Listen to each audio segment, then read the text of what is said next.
A autenticidade da chamada ministerial. No vídeo de hoje, exemplo de sacerdócio levítico, diferença entre vontade e chamada, Deus, autor da chamada, o ministério do evangelista e características de um evangelista.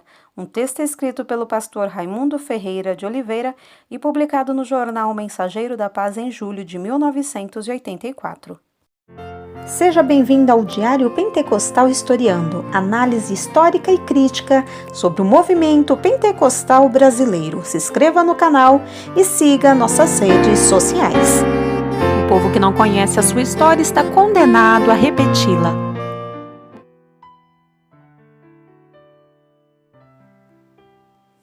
Em 1 Coríntios 9, 16 e 17, o apóstolo Paulo mostra a diferença entre simplesmente desejar realizar a obra de Deus e a chamada específica para realizá-la.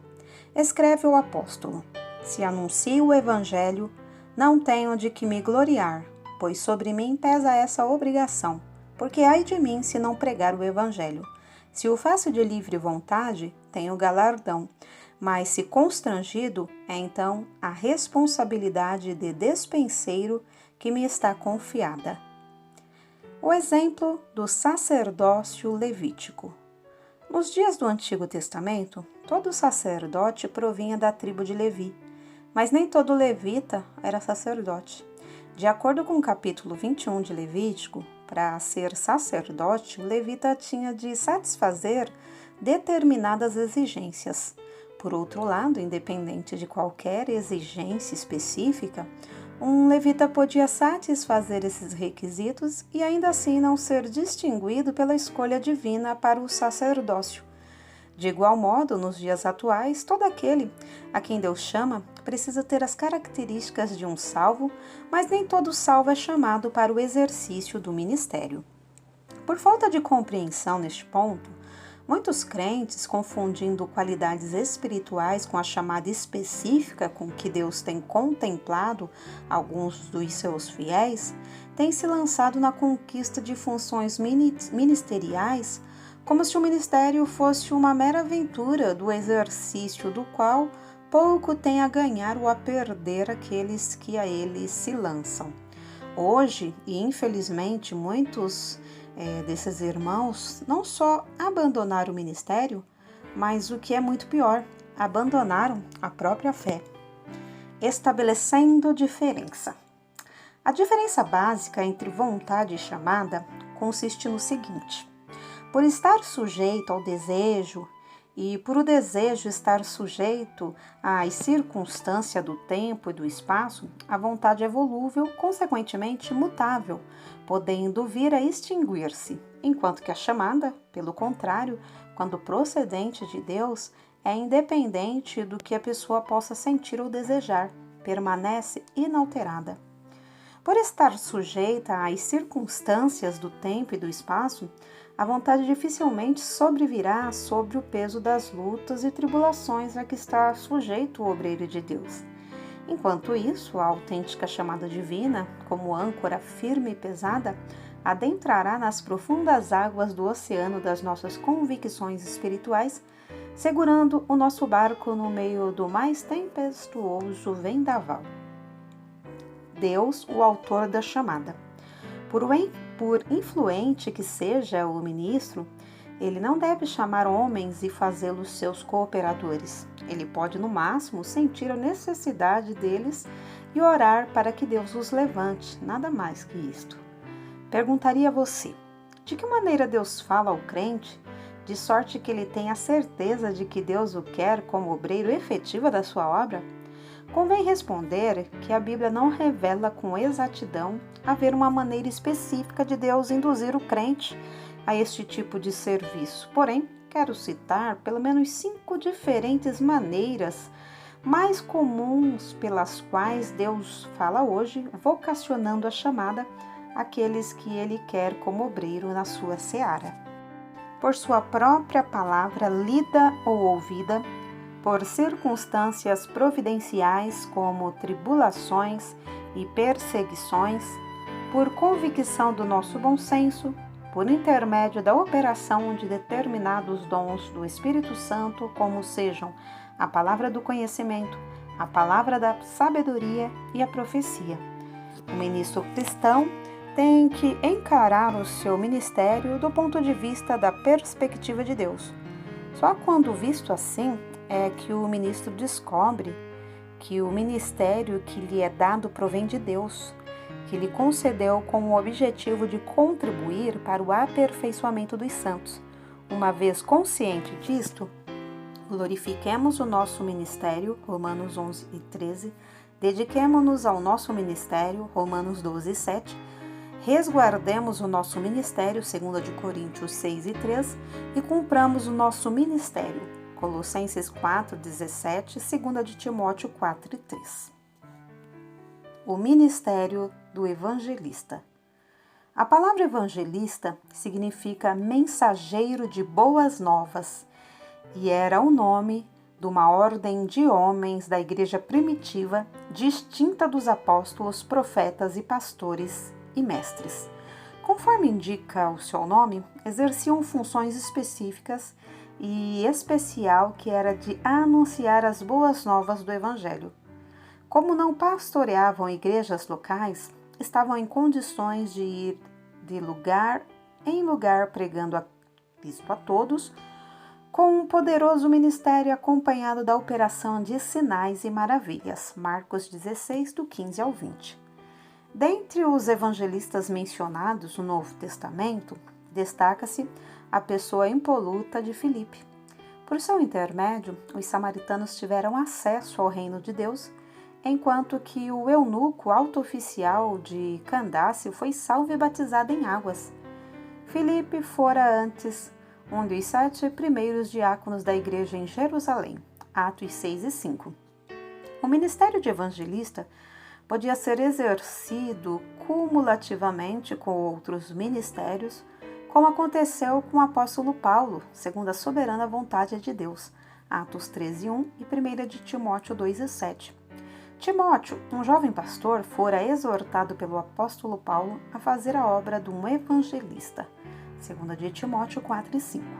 No contexto do Novo Testamento, em decorrência do fato de que o ministério do evangelista está intimamente relacionado ao dia a dia da igreja, é conveniente afirmar que esse ministério continua em evidência hoje.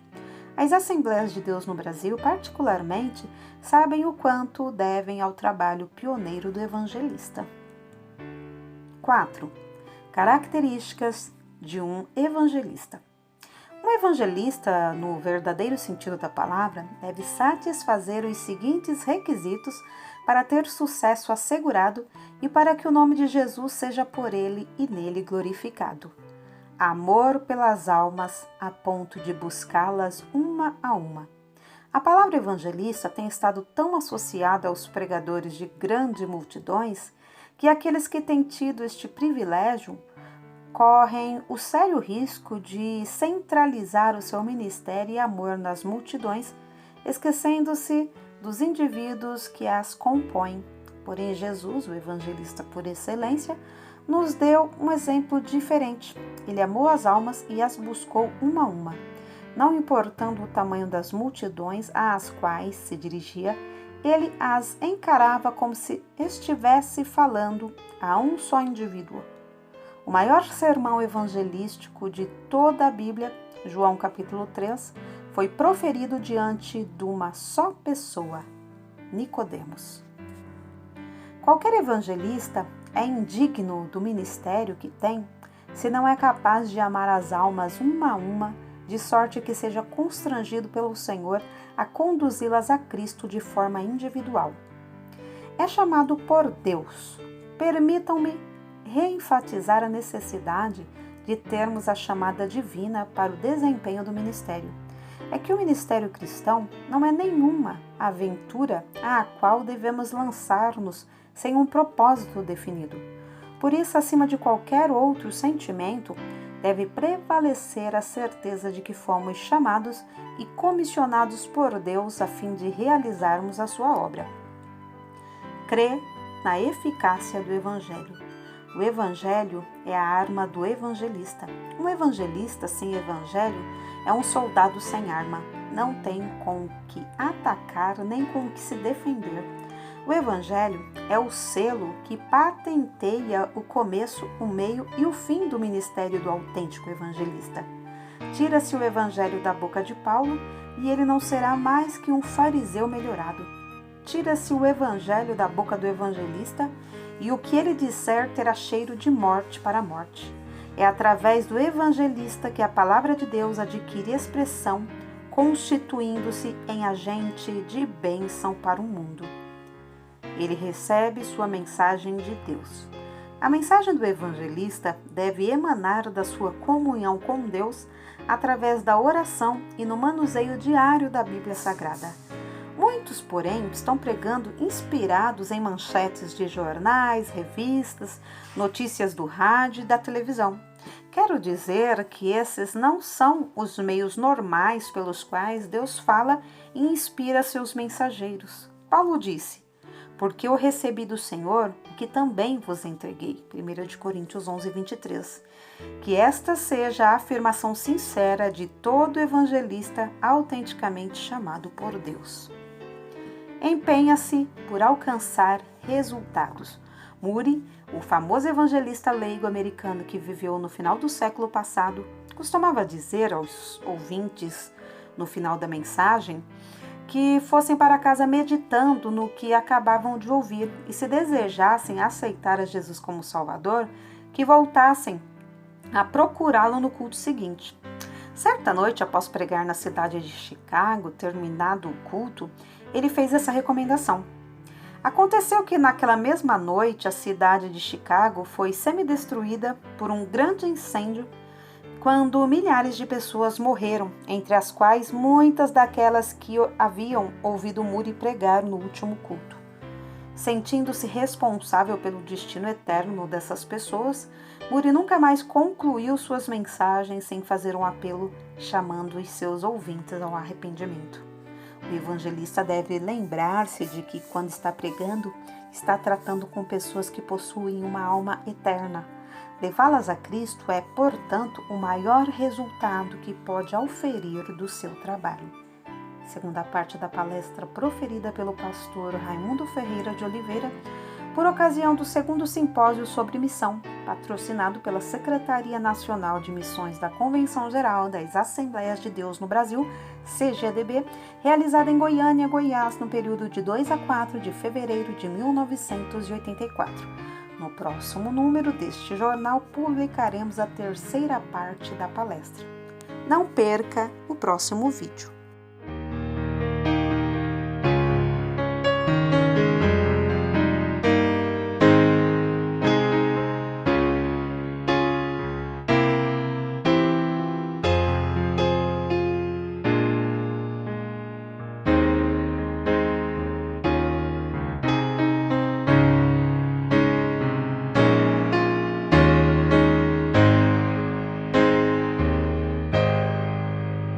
Porque nada podemos contra a verdade, senão pela verdade. Segunda carta aos Coríntios 13 e 8. Se você gostou do conteúdo deste vídeo, se inscreva no canal, deixe o seu joinha, compartilhe e ative o sininho para receber do YouTube as notificações dos novos vídeos.